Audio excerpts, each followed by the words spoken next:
Isang diskusyong napapanahon. Ako si Dale De Vera. Hitik sa storyang puno ng pag-asa at inspirasyon. Ako po si Marlene Alcaide. At usapang trabaho sa loob at labas ng bansa. Ako po si Maricel Halili. Ito ang Iba Tayong Pinoy.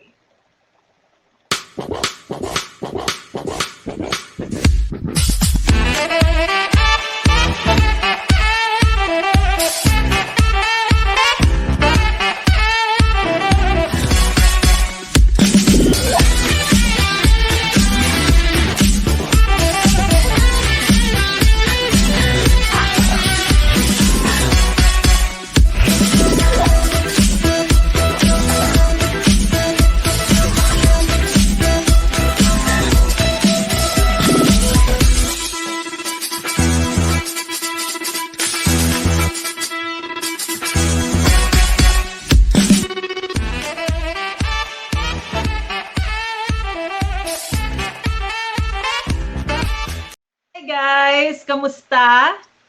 Hi girls, kumusta? Hi, Magandang happy hapon sa Sunday. inyo.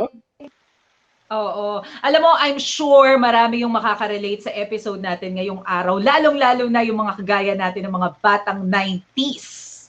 Di ba, Dale? Oo naman, Yes, of dahil course. pagdating sa usapang love, iisa lang yung kilalang-kilala natin simula pa noong 90s. Love notes, di ba? Ano bang naiisip nyo pag narinig nyo yung love notes? Ako isa lang, Joe the Mango. Siyempre, ang Yun din lang ang nag-iisa. pupasok sa isip ko. At dahil dyan, wag na natin patagalin yung paghihintay ng ating mga kaibigang tito at tita at syempre yung mga millennials na marami ring tanong. Please welcome Mr. Joe the Mango. Yay! Good afternoon mga titos and titas. Yan. Iba tayong Pinoy.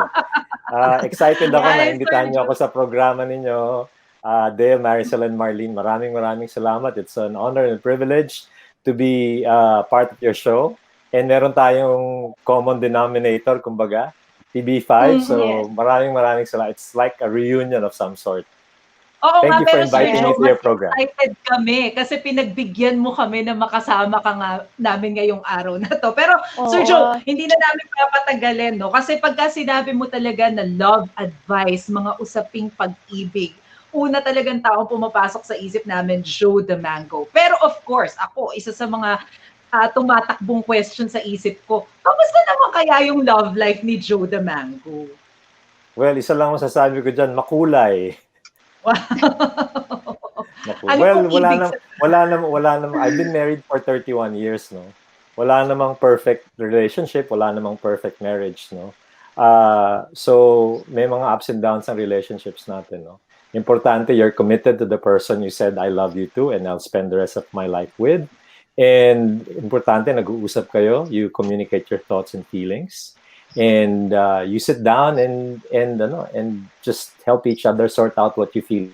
I'm wondering, paano Yes, po okay. simula yung story yung love story ninyong mag-asawa? Okay.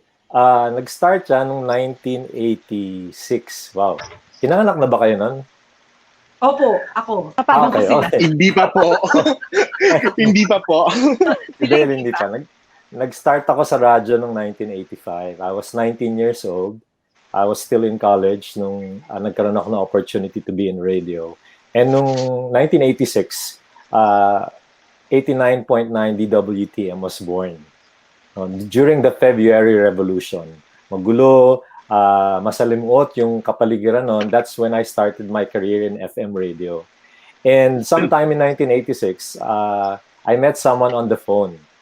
Tumawag siya to ask for a song.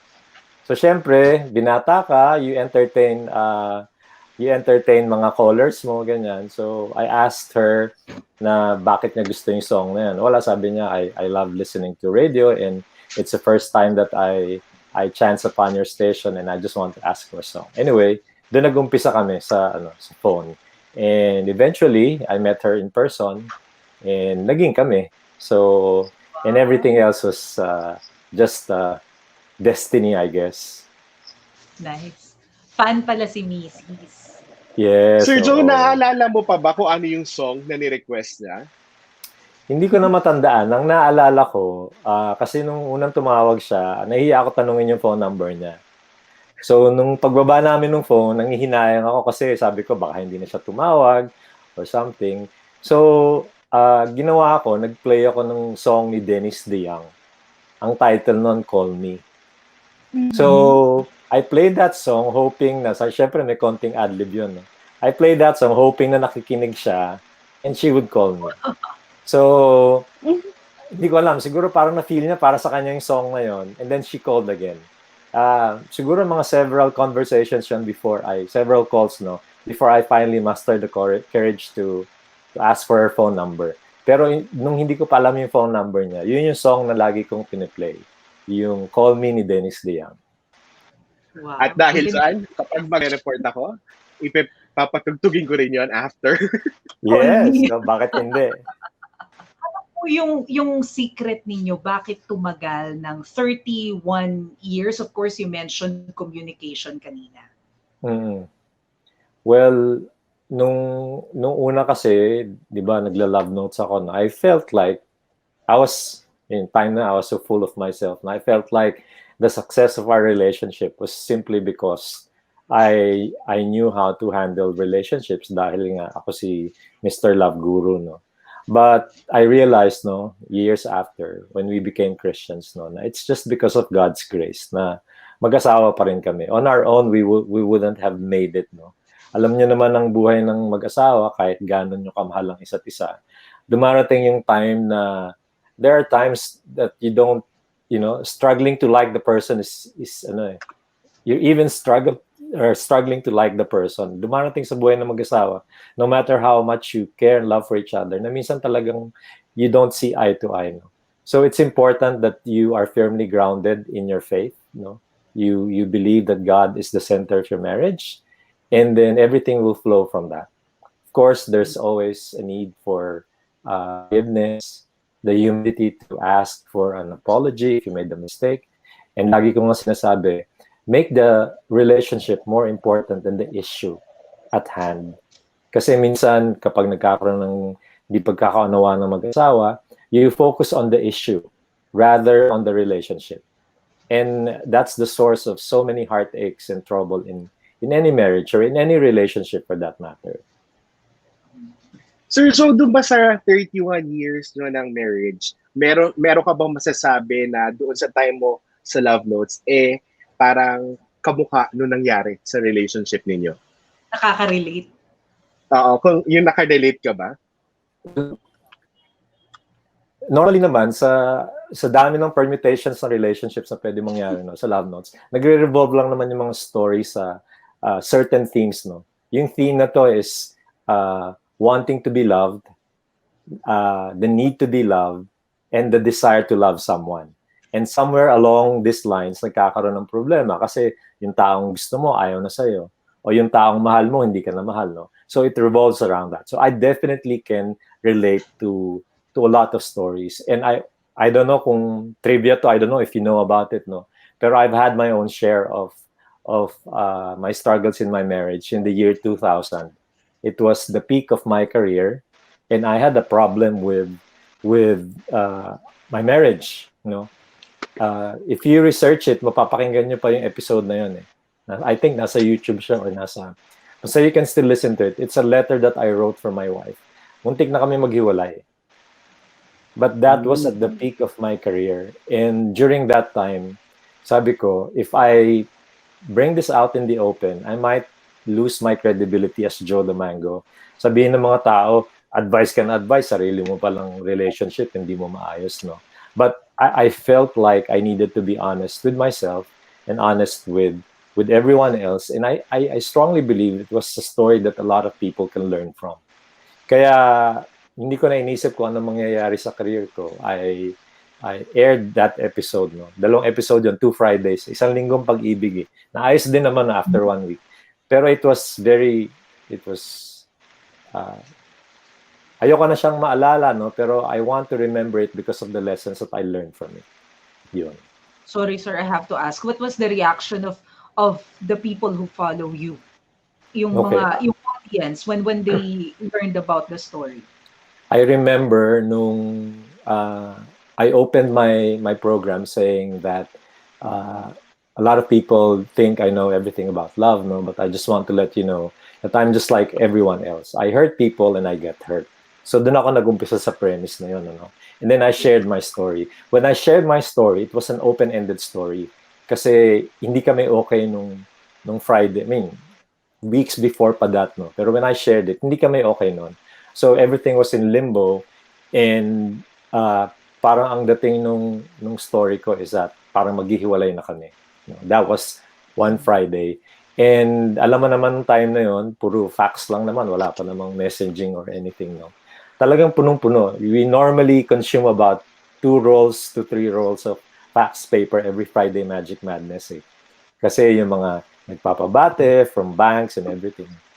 Yung mga greetings na wala, it's all parang outpour of support, no? An outpour of we'll pray for you. We hope na maayos ninyo. So parang sila yung nagbibigay ng encouragement sa akin, kasi I was crying when I was reading that term, and I really didn't know kung magiging kami pa or hindi na. We had 3 kids na that time, no? And then we have 4 kids na that time. And sabi ko, I don't know if this will break my career, but I had to do it, no? So yun. And may magandang story pa dyan, kasi nung time na parang it was hopeless na, no, nung Friday na yon, sabi ko, I just want to say, I was talking to my station manager. Sabi ko, can you post me dun sa radio station namin sa Cebu? Kasi I want to get away from it all for a while. Sabi ko, I want to be in a different place, ganyan. Sabi niya, sigurado ka ba sa gagawin mo? Kasi I felt like if I did that, no, that would be the end. Parang that would be closure for me. So yung wife ko pala tumawag sa Mega Mall. I just forgot kung anong flower shop yun, no. Sabi niya, pwede ba kayo magpadala ng flowers sa Paragon, sa 89.9, no. Sabi niya, ma'am, we don't do yung online, yung order by phone. Kailangan kayong magbayad. Kasi, di ba, hindi pa naman uso nun yung mga ganyan, di ba? Tapos sabi, yung wife ko, nakiusap sa kanila, sabi nila kasi it's for Joe the Mango. So, nakakatuwa naman kasi itong flower shop, they were listening to the program and alam nila yung nangyari sa akin. So, I received 24 white flowers yata from my wife. And that sort of parang like made me think again, tutuloy pa ba ako o hindi?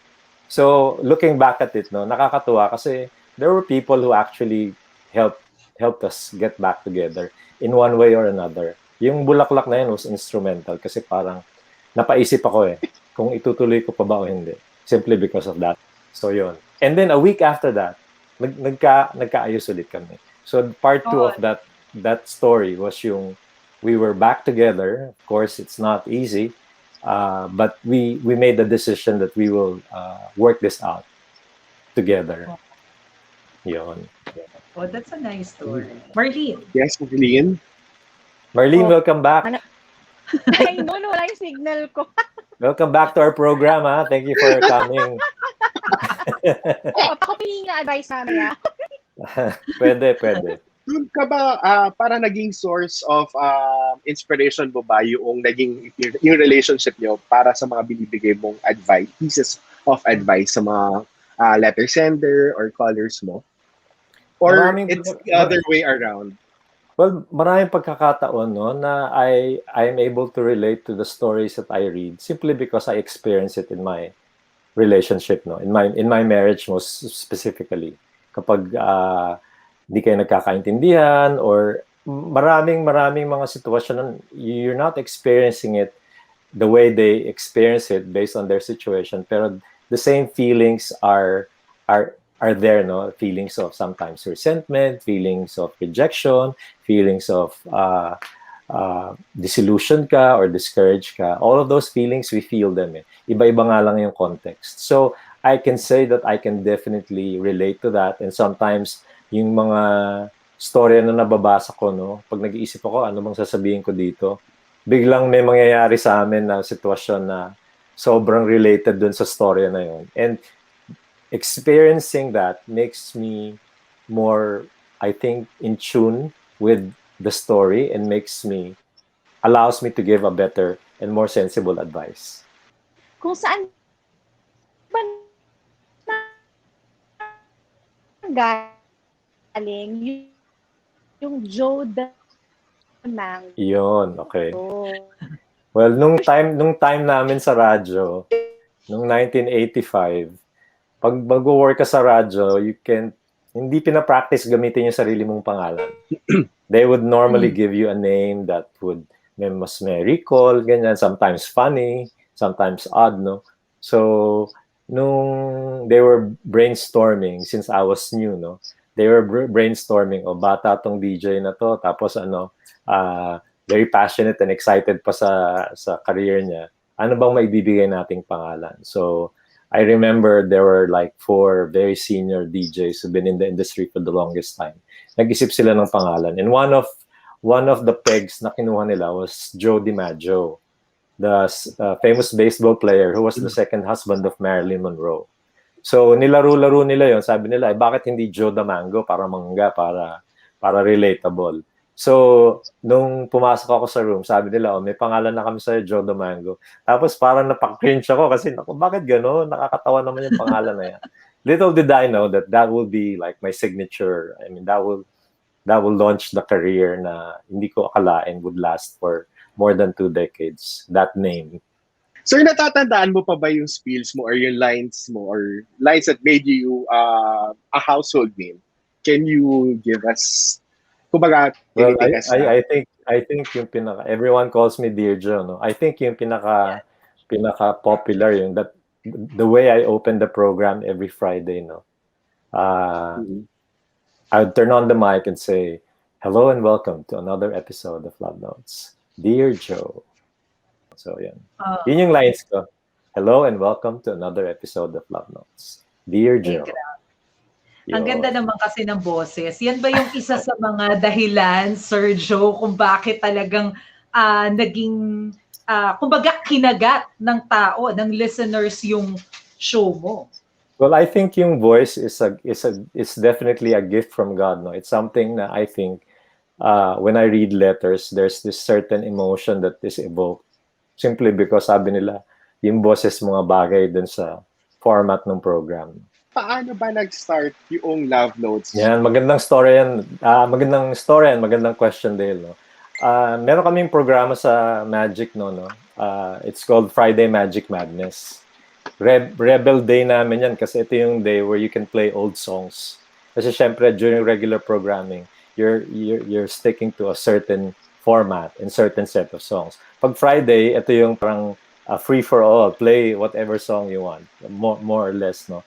So Friday Magic Madness was very special for me kasi it's the time that I get to play a lot of love songs. Mahilig kasi ako sa mga love songs. I grew up sa music ng Mellow Touch, no, nung time na yun when I was in high school. So I really love listening to 80s, 70s love songs, ganyan. So nung time na yun, ang program ko is more or less more love songs than fast songs, no. And I would remember getting letters from people saying, Joe, pakiplay naman itong Hard Habit to Break kasi I have this crush in school and I just want to let him know that I like him. So, sabi ko sa boss ko, sir, I think there's something going on in here. Sabi ko, parang meron tayong pwede gawin. And during that time, 1986, ang talk was more on AM. FM stations were purely music and less talk.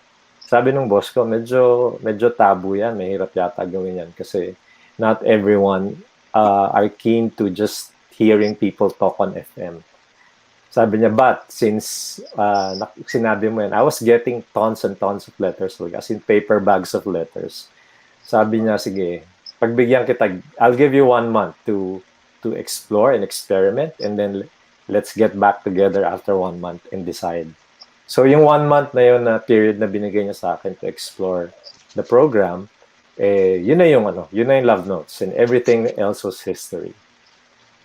Ang galing. Ang ganda ng story. Ang galing ng story eh. Diba? Ang layo na narating. Ang layo ng narating ng Love Notes. Nalipat-lipat. Yes. Diba sir, nagka-movie pa yan? Parang Ganong Nagka-movie pa bebe, yan sa nagka-pelikula. Viva Films, no? Tapos I was writing for Manila Times and then Inquirer, tapos naging Inquirer Libre. Tapos, syempre, nagkaroon tayo ng programa sa ABC5. Tapos, naging, ano pa yan, 1-800 number ng PLDT where you can call and you can talk to actual counselors, no? So, parang ano yan, parang paid call and then nagkaroon pa ng comics yan, nagkaroon ng pocketbook yan, nagkaroon ng isang libro, and then it was published in different magazines in Japan and the UK. And nagkaroon niya ng 3 CDs, no, albums, no, from BMG Records. And nagkaroon din niya ng online presence, hindi pa masyadong popular online noon. Pero even before that happened, meron ng online version ng Love Notes. So it has transcended the different media.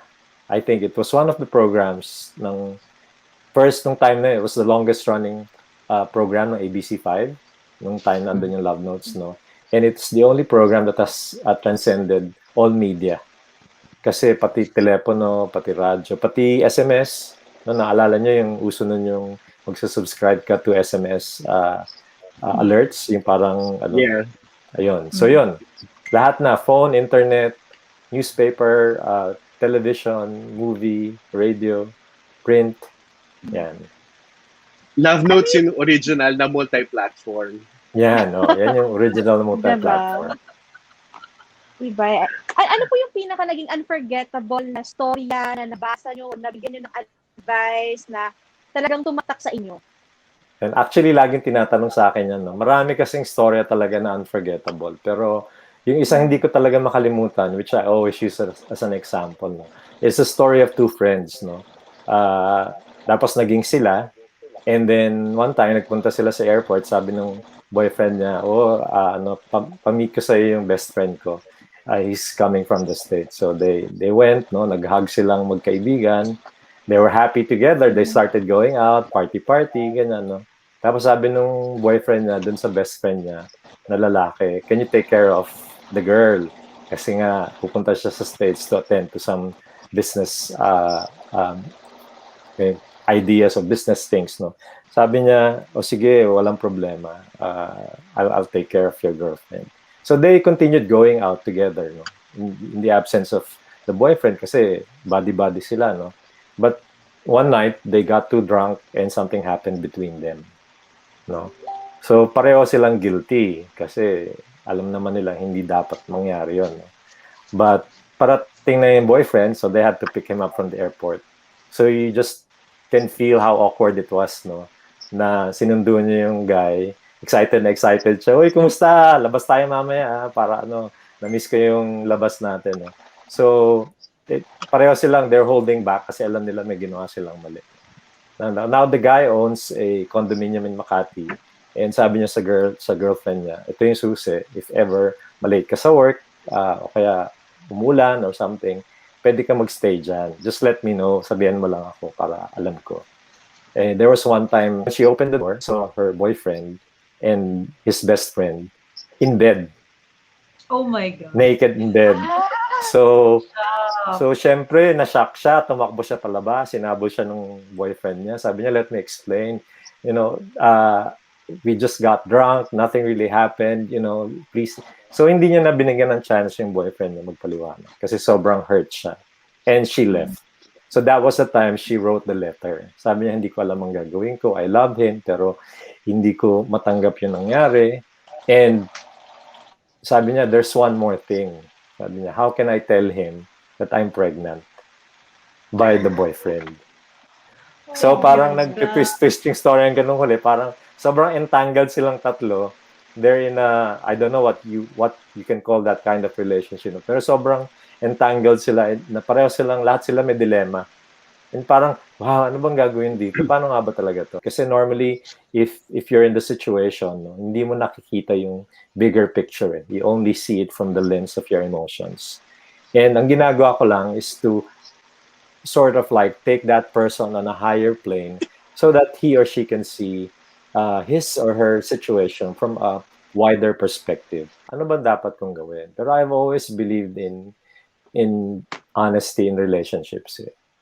when you are able to say what you feel deep inside, whether you know it will cause hurt or make the other person feel bad, the truth will always set you free. So regardless of what happened, I think ang default natin in any relationship is just to be honest and tell the truth. Kung ano man ang maging consequence nun, then you face it. No, we should be accountable to our actions. But the only way to be really free is if you speak the truth. Sabihin mo kung ano nangyari. May nangyari sa amin and I'm pregnant. Parang ganon. To that effect yung sinabi ko sa kanya. And face the consequence. If he leaves you, then that's part of what you have to face. If he forgives you, then maybe there's a chance for you to get back together again. So, yun.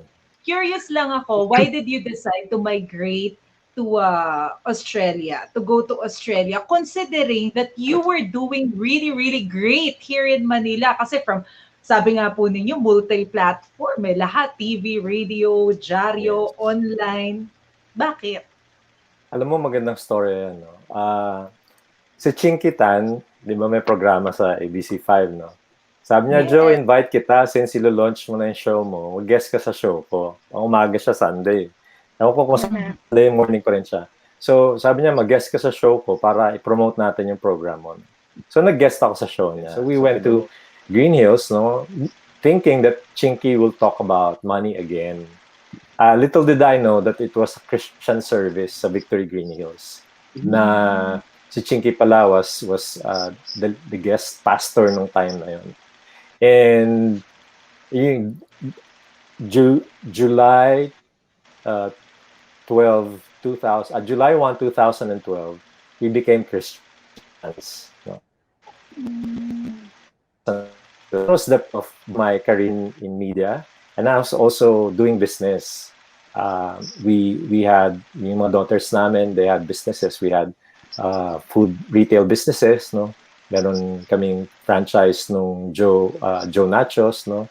Meron kaming franchise sa Mega Mall and some other branches. So there were so many things going on in our life from a financial perspective na will not give you any reason to leave the Philippines. Kasi parang pag okay ka naman sa Pilipinas, bakit ka paalis? Pwede ka namang magbakasyon, mag-travel kung gusto mo, no. And I was doing very well with my business. A lot of people don't know that I'm into interior construction. I'm an interior designer by heart, no, not by profession. And I'm also very much into animatronics. I was one of the co-founders of my museum. Marami akong mga robot na ginawa dyan, no. So I was really doing well. But sabi ni Lord, Joe, are you willing to leave that all behind? Because I want you to go to Australia. So, my wife and my kids, sabi nila, parang, daddy ko, anong gusto mo, doon kami. Pero I was really struggling. Kasi, kung meron akong malulose, that would be everything that I have worked for all my life. Meaning, I have to let go of my career, I have to let go of my business, and I was 45 years old that time. I have to start over again. I don't know if I'm willing to get employed in a regular company. Marami akong mga fears, no? But sabi ko, yes, we will follow. So ganun lang kasimple yun. Nung sinabi ni Lord na go to Australia, when He asked us to go to Australia, wala siyang binigay na guarantee. Hindi niya sinabi na you will prosper, you will succeed, this is how your life is going to be. Sabi niya, just go. So a year later, in 2013, exactly a year after we became Christians, we landed in Australia with 6 luggages and 10 alisbayan boxes. Everything that we had, were packed into that. The rest, we left behind. Even our families, our lahat, iniwan namin. To just be obedient and follow what He wanted us to do. So it was a struggle during the first few years. Kasi nahirapan ako eh. Hindi ako sanay nung walang trabaho. Hindi ako sanay nung parang naghahanap ka ng way para to earn money. But faithful naman si Lord eh. We've been here for almost 8 years now. And now we have a business here. I'm pastoring a church, an Every Nation church, Victory Church, dito sa Canberra. And I'm also still doing what I love doing, which is doing interior design and fit out. Yeah. So, parang ni-restore uli ni Lord. Pero yun lang yung storya, bakit kami umalis. We just wanted to obey God nung sinabi niya na go. And parang sabi niya, you trust me kasi I will make sure that you will be okay. Wow. So ngayon po, Yun you yun. have a really good life now in Canberra. I heard you also have a cafe, and your kids are also doing well. Yes, yung my third daughter is running the cafe yan, Sunday in Canberra, no? It's, ano siya, I could say one of the best is to if you're inside the town, no? So, and my eldest daughter naman, may apo na rin ako, 2-year-old na apo. My eldest daughter Wow. is working at IKEA, no, with her husband. My third daughter is a flight attendant from Qantas, but not at the moment because of the lockdown. And my youngest daughter just finished uni and she's also working. And yung maganda doon, they were able to buy properties in one subdivision, kumbaga. So we're in one place. It's a place called Crosby. It's a new suburb, and magkakalapit lang kami. Like it's just like tatawid ka lang or 2 minutes drive. So God really brought us here, and then He made sure na hindi kami magkakalayo as a family. So that in itself is more than enough for me, to say that I'm really blessed, dito sa Australia. Ito naman na tayo, ano na po tayo, hihingi na kami ng payo. Well, may mga friends kami sa Facebook, sa social media, na nagpadala ng questions at mga humihingi ng advice. Love Yan, advice. okay. Exciting. Sigurado friend Oo. yan, ha? Maricel? Hindi, Yes! Marlene, hindi ikaw yan, ha? Oo. Hindi ako. Hindi ako. Sinisiguro ko lang kasi Magiging honest po siya pag either siya. friend lang naman yan or pinsan eh, ganun eh. Yung pinsan ko, yung friend ko, yun lang naman yun eh. Pero sige, I'll take your word for it. Pangalan. Ito, galing kay... Okay. Wait. Sige na nga, dito na tayo. Galing kay Mark Nalang. Paano pagtakot ka ng umibig ulit? Okay, kasi siguro for a lot of reasons, maring nasaktan ka na before or na-reject ka, no? Yung choice kasi not to love anymore is a choice that you would have to, has consequences that you have to deal with for the rest of your life. Una-una, there's no fear in love. Kapag totoong may pagmamahal ka sa isang tao, no, hindi ka dapat matakot, no? You don't allow your fear to you don't make decisions out of fear. Yun lang masasabi ko, no? You don't make decisions out of fear. Kasi you will never see what's on the other end kung ang decisions mo are based on the things that you fear. So para sa akin, Mark ba, no? Si Mark, no? Si Mark.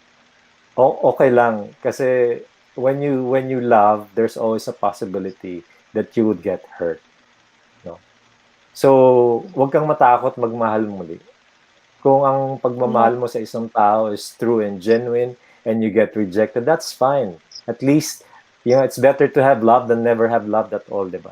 So okay lang yun. Loving someone is one of the best things that you can do. If they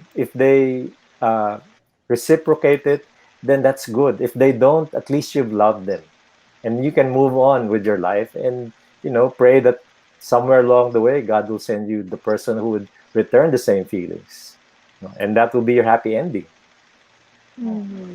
I think hindi lang yan para kay Mark. Hindi na, para kanino kaya? Sige, wala ako. Para kay Dale. Sino kaya sa inyong tatlo? Kay Dale ko. From Paul Villanueva, what advice can you give me on handling young love as a parent? Okay, ayan. So, ako kasi, nung time na nagla-love notes ako, yung mga bata maliliit pa, sabi ko, ano kayang feeling kapag sila na mismo yung merong sitwasyon and then they would tell me, parents is very important to be able to establish a kind of relationship where your children, trust you with the things that's going on in their lives. Normally kasi when you look at your parent as a figure of authority, it's hard to open up to them. Kasi for fear of being scolded or rejected or being told not to do this or not to do that, no? So as a parent, we become distant to our children, lalong-lalo na pagdating sa mga emotional relationships nila. Kasi hindi sila komportable to open up to us, no? And the challenge for every parent is to make sure that you create a culture in your home and an environment where your kids can trust you with their emotions. Mahirap yon kasi as parents, we're struggling between trying to be the parent to them or be a friend to them. So as a parent, you should know when to stand as a parent or to stand as a friend.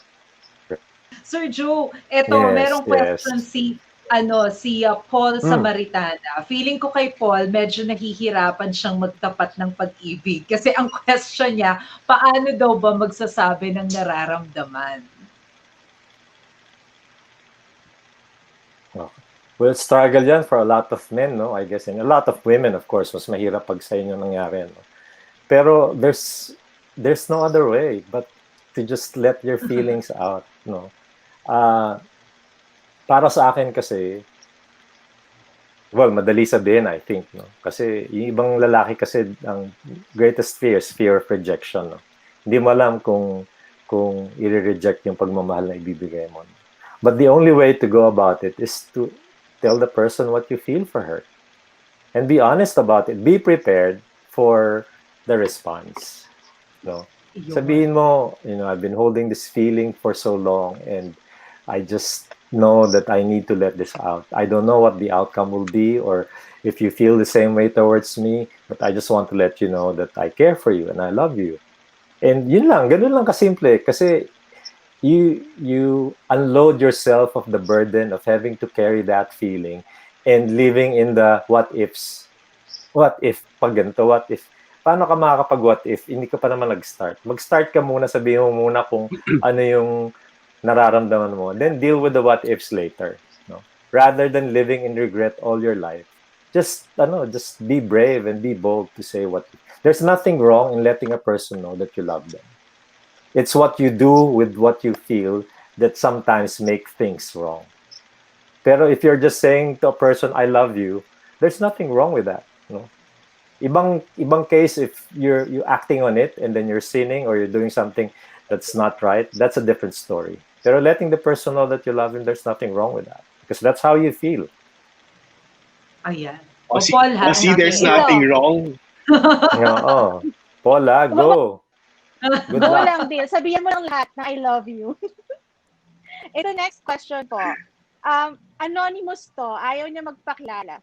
How to get out Baka ikaw na yan.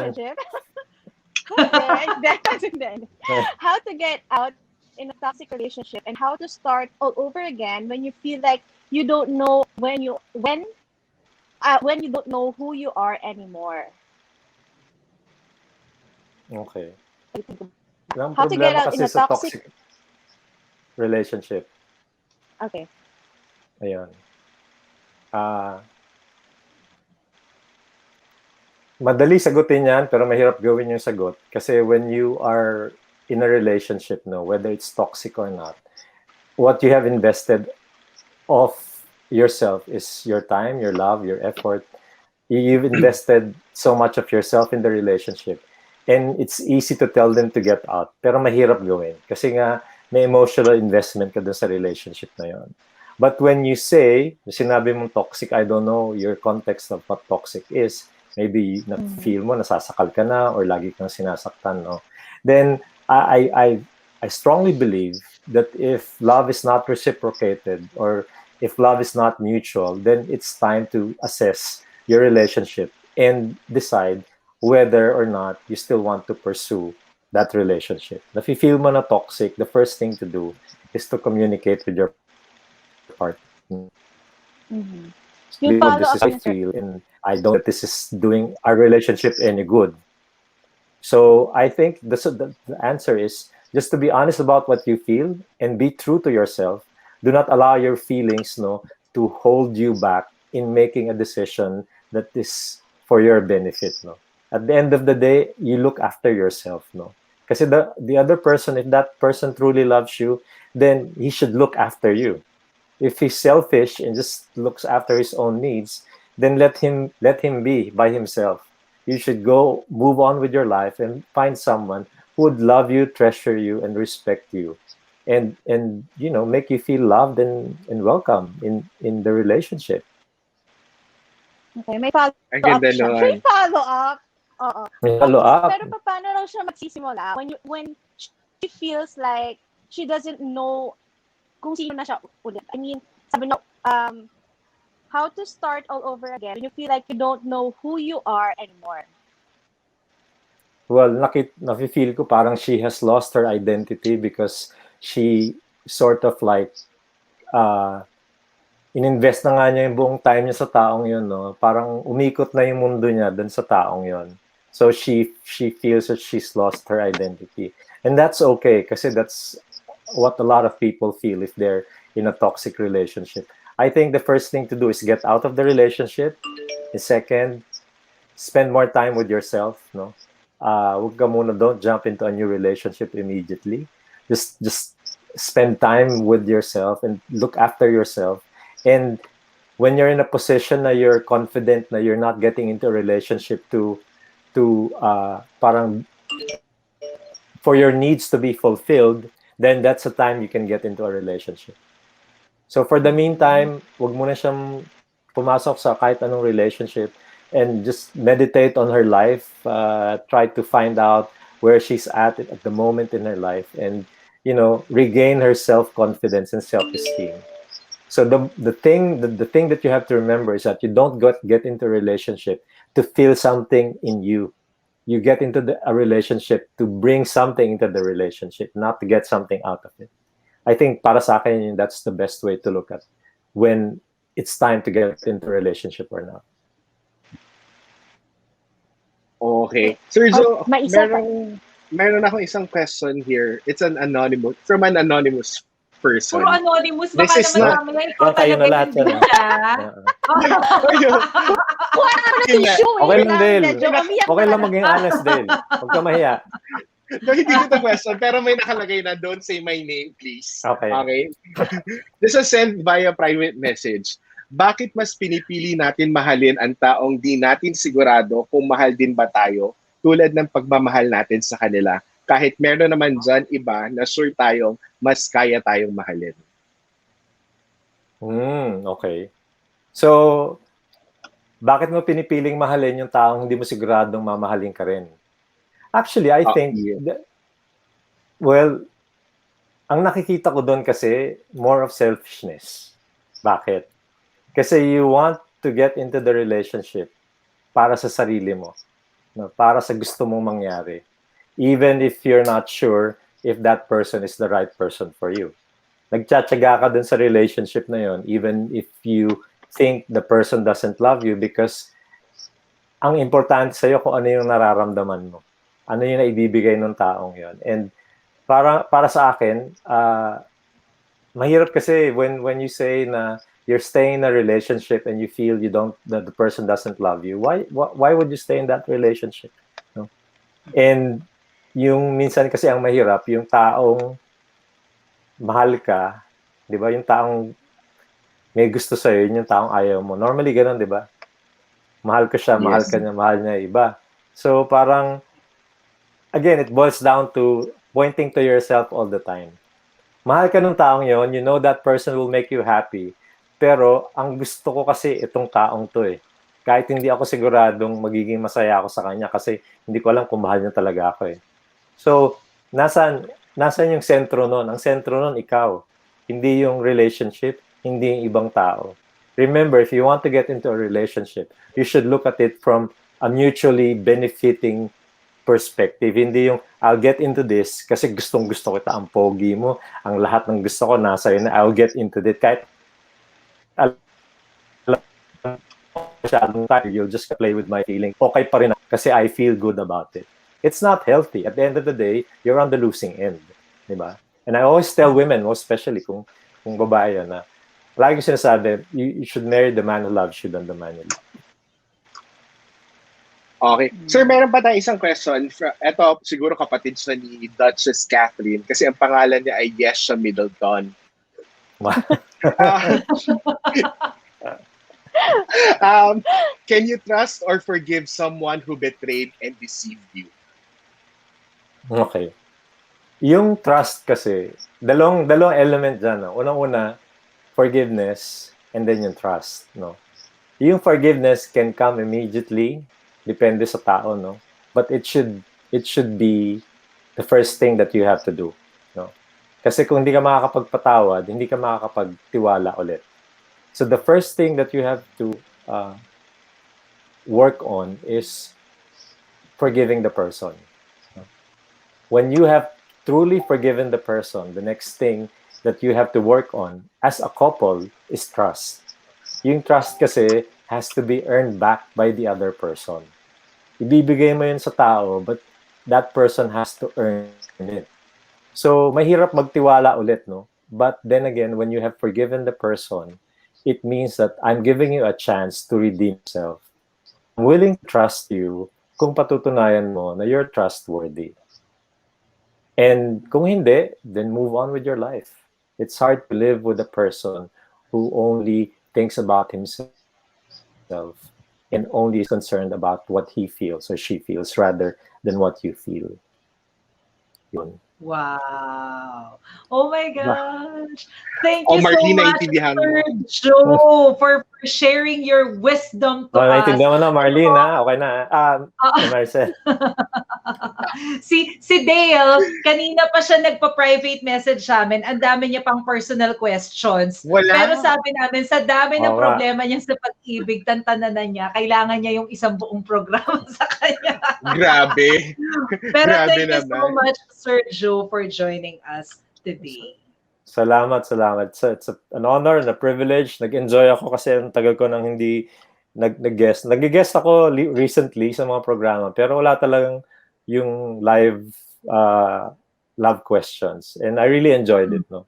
Salamat sa inyo. Salamat sa mga personal questions niya. Opo. Ay, wala kami Huling personal hirit. question doon, Sir Joe. No. Promise. Ayaw Yes. nila eh. Ayaw nila magpatanong ako. Talaga Okay. ba, Dale? Kala ko ikaw si Yesha. Sir Yes, Joe, yes. last Marlene. Yes, Maricel. huling hirit na lang. Pwede ba kaming mag-request nung extra mo sa Yung extra radio? ko. Yes. Yes. Hey, it's 8:04 in the evening here on Magic 89.9. It's been good to have been with you today. I'll catch you again tomorrow for another exciting program and another episode of Love Notes. You have a great day ahead. Goodbye, everybody. Wow! Thank you so much, Sir Joe. Thank you so much, Sir Joe. All Stay right. safe Salamat. Thank you. Salamat. Bye-bye. Thank you. God bless you all. Thank Thank you very much, Sir Joe. More Next time power sa ulit. inyong lahat, no? More power sa career ninyo and more power to this new endeavor na ginagawa ninyo. Maraming Yes. salamat. Thank you Thank so you very much. much, Sir Joe. Sana po maulit. Siyempre, anytime. Ayan, mga kapatid. Siyempre pa, nag-iisa, Joe the Mango. Di ba? Ako, ang Marami pa napulot tayong ko, ang napulot talagang tumatak doon. sa isip ko dun sa sinabi ni Sir Joe is yung honesty in a relationship. Importante yon. Whether ang resulta, masasaktan ka, meron kang consequence na kailangang harapin, pero importante yung honesty. Kasi dun sa honesty, dun din nagsisimula yung trust. Ikaw, Dale. Ako yung ang sa akin is yung selfish yung kapag ka pinipili mo yung mahal mo, pero hindi ka naman mahal. O hindi ka kayang mahalin. O, di ba? Sabi Parang ko na it's a lesson, not just for the, question, for the person na nagtanong, but for everyone. Di ba, Marlene? Di ba, Yesha? Ang sa akin naman, basta I'm not Yesha. Hoy, huwag matakot, diba? Sabihin mo kung ano yung nararamdaman mo. Para sa'yo, Dale, actually yun. Walang mawawala kung sabihin mo yung nararamdaman mo. Wala kang ginagawang masama, di ba? Wala Tama naman talaga. There's nothing wrong, di ba, in saying I love you. O, ayan. Dale, ano ba yung mga dapat nilang i-follow? Yes, guys, please follow us on Instagram and Facebook. Iba Tayong Pinoy. Ako po si Dale. Syempre, don't forget to click like and subscribe at pakishare po itong episode na to kung nagustuhan po ninyo at pwede kayo mag-comment. Ano ba yung part o yung advice na tumagos sa puso ninyo? Magandang araw po sa inyo. Ako po si Marlene Alcaide.